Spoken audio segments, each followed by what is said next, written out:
مجھے آپ کی بات سمجھ نہیں آئی۔ جس پر سلجان خاتون اس سے کہتی ہیں کہ ہمارا قبیلہ ایک گھڑے میں گر چکا ہے، مجھے تمہاری مدد چاہیے، میں تمہیں جو بھی بتاؤں کسی کو مت بتانا۔ یہ سن کر گلبانو کہتی ہے کہ سلجان خاتون مجھے آپ کی باتوں سے خوف آ رہا ہے، آپ کے دل میں جو بھی ہے مجھے بتائیں۔ اس پر سلجان خاتون کہتی ہے کہ میں نہیں چاہتی کہ وہ ہمیں دونوں کو اکٹھا دیکھے، میں قبیلے کے باہر چراگاہ میں تمہارا انتظار کروں گی، وہاں تفصیل کے ساتھ میں تمہیں بتاؤں گی۔ اس کے بعد سلجان خاتون وہاں سے چلی جاتی ہے۔ اس کے بعد اس قسط میں آپ دیکھیں گے کہ افراسیاب نویان سے ملنے اس کی غار میں آتا ہے اور اس سے کہتا ہے کہ جب مجھے پتہ چلا کہ یہ سب ہوا تو میں تم سے ملنے فوراً آ گیا۔ یہ سن کر نویان کہتا ہے کہ افراسیاب میں ہمیشہ سے تمہاری وفاداری کو سراہتا ہوں اور اب میں تم سے جو کچھ کہنے والا ہوں وہ ہر چیز سے اہم ہے۔ سمت کے پاس ایک مہر ہے، سلمان شاہ کے بیٹے اسے میرے پاس لے کر آئیں گے، ہم ان کے خاندان سے ایک عورت کو اغوا کریں گے اور تم اس عورت کو لاؤ گے، پھر وہ میرے پاس وہ مہر لے کر آئیں گے۔ نویان افراسیاب سے مزید کہتا ہے کہ میں تمہیں بتاؤں گا یہ سب کیسے کرنا ہے۔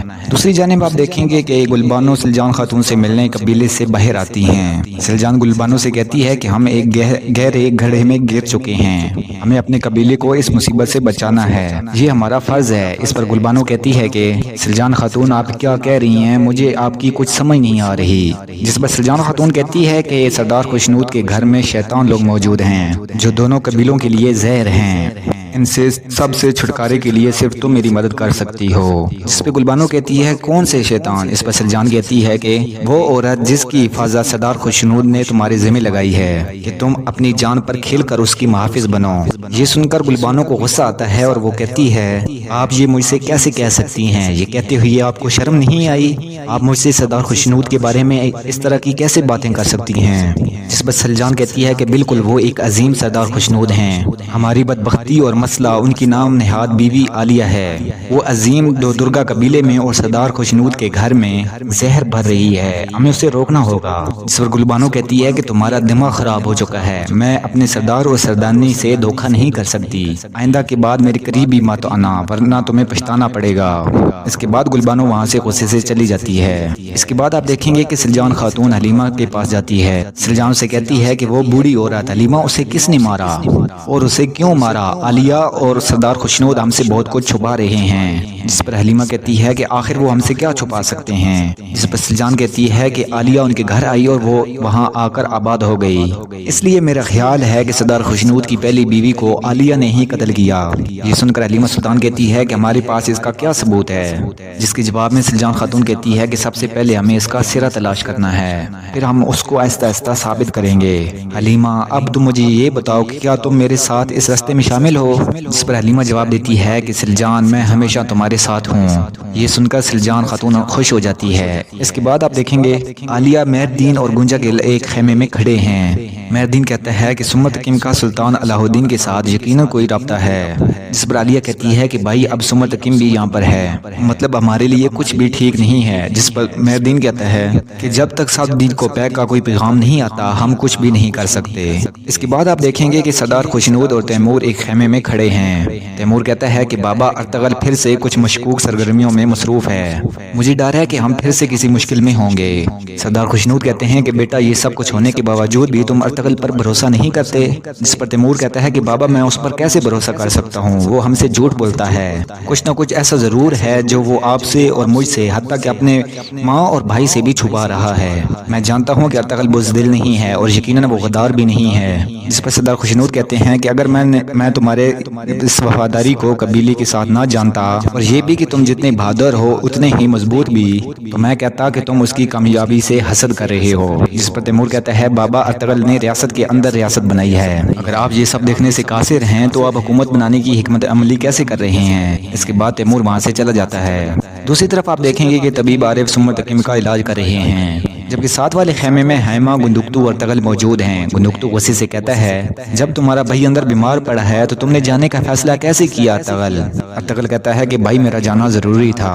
جس پر گندکتو کہتا ہے کہ اس کا کیا مطلب ہے؟ تم نے نہ مجھے اور نہ امی جان کو کچھ بتایا۔ ارطغرل کہتا ہے کہ بھائی جب وقت آئے گا تو میں آپ سب کو بتا دوں گا۔ جس پر گندکتو غصے سے کہتا ہے کہ تم نے ہمیں کب وقت پر کچھ بتایا ہے؟ تم نے کہا تھا کہ میں سمت سے ملنے جا رہا ہوں، مگر وہاں جا کر تمہاری نویان سے جنگ ہو گئی۔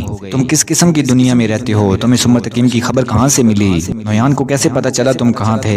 یہ سب کچھ جاننا میرا فرض ہے، مگر تم نہ ہی مجھے اور نہ ہی امی جان کو کچھ بتاتے ہو۔ تمہارا ہر قدم خفیہ ہے جس پر ارطغرل کھڑا ہو جاتا ہے اور گندگتو سے کہتا ہے کہ بھائی جان کسی دن میں آپ کو ہر چیز کے بارے میں بتا دوں گا، مگر وہ دن آج نہیں ہے۔ یہ سن کر گندگتو غصے سے پیچھے مڑتا ہے، کچھ بولنے لگا ہوتا ہے مگر حیمہ خاتون اسے خاموش کرا دیتی ہیں۔ بس کر دو بیٹا، وہاں تمہارا بھائی مر رہا ہے۔ گندگتو حیمہ خاتون سے کہتا ہے ارطغرل نے جو کیا وہ میں برداشت نہیں کر سکتا اور نہ ہی قبیلے کے لوگ اس بات کو برداشت کریں گے۔ آخر وہ کیا سوچیں گے، کچھ پتہ نہیں ارطغرل نے کیا کیا، یہ کہا تھا اور یہ سب کچھ کیسے ہوا۔ اس کے بعد گندگتو خیمے سے باہر نکل جاتا ہے اور ارطغرل حیمہ خاتون کے پاس بیٹھتا ہے اور ان سے کہتا ہے میں جلد واپس آؤں گا، فکر نہ کریں۔ اس پر حیمہ خاتون کہتی ہیں اگر تم واپس نہ آئے تو مجھے وہی غم دے کر جاؤ گے جو پہلے سمرتقیم نے مجھے دیا، کیونکہ مجھ میں دوبارہ کسی بیٹے کو کھونے کی ہمت نہیں ہے۔ اس کے بعد آپ دیکھیں گے کہ گندگتو حمزہ کے پاس قید خانے میں آتا ہے اور اس سے کہتا ہے نویان کتا کہاں ہے، جس پر حمزہ کہتا ہے بھائی میں نہیں جانتا،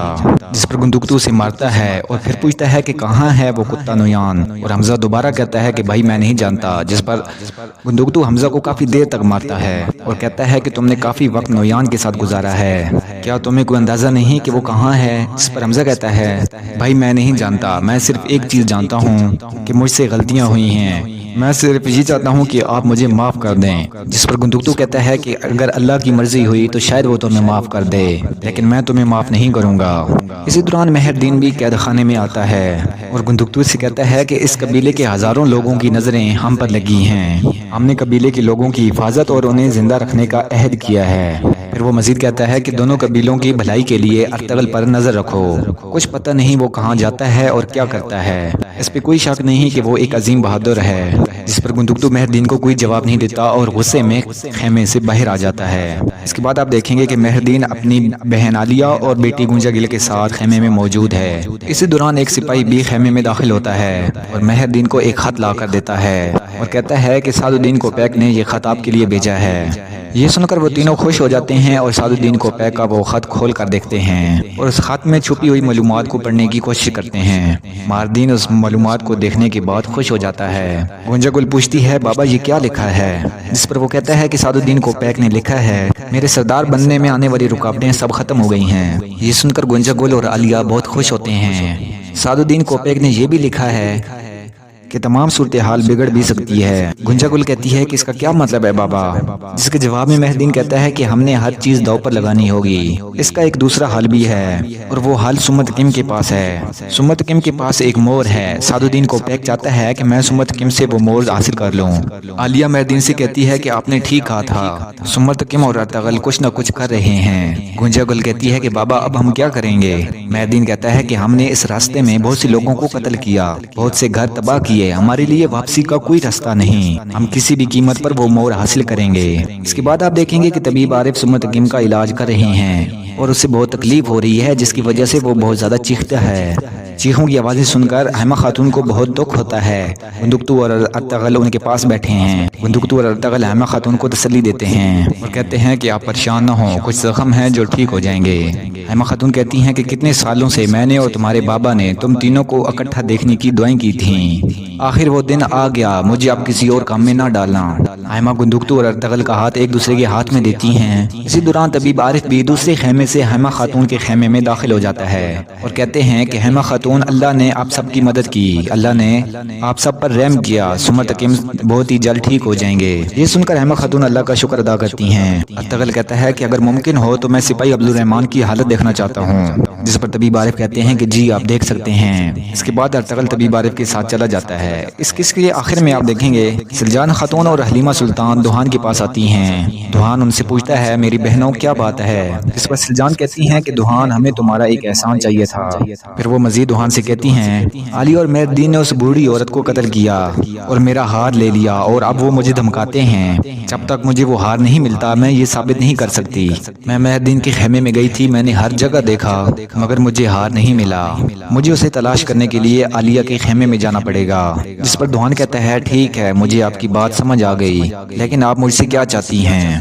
جس پر حلیمہ سلطان کہتی ہیں کہ تم گلبانو سے بات کرو۔ سلجان خاتون کہتی ہیں کہ گلبانو ضرور مجھے ان کے خیمے میں داخل کرنے کا کوئی راستہ نکال لے گی۔ تو دوستو آج کی ویڈیو میں بس اتنا ہی، امید کرتا ہوں آپ کو ویڈیو پسند آئی ہوگی۔ اگلی قسط دیکھنے کے لیے ہمارے چینل کو سبسکرائب کریں اور بیل آئیکن ضرور پریس کریں۔ تب تک کے لیے اللہ حافظ۔